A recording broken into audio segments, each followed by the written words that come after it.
Сиз мисалы өзүңүздүн үй бүлөңүздү же башкалардын үй бүлөсү, мисалы кээ бирөө үй бүлө мамлекет деп коет. Сиз үчүн бул үй бүлө эмне? Жеке ой пикириңизде. Менин жеке оюмда үй бүлө бул эмне дегенде, бул үй бүлө баардыгы эле билишет, үй бүлө бул коомдун эң алгачкы эмнеси, бир бөлүкчөсү экен.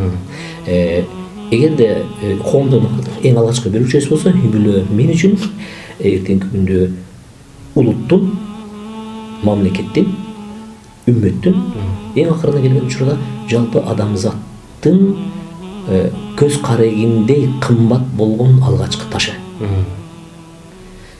Мен ушундай кылып көрөм. Эгерде биз ошол алгачкы ташты канчалык бекем койсок, анда менин улутум бекем болот. Алгачкы ташты канчалык бекем койсом, менин мамлекетим бекем болот. Алгачкы ташты канчалык бекем койсом, менин үммөтүм бекем болот.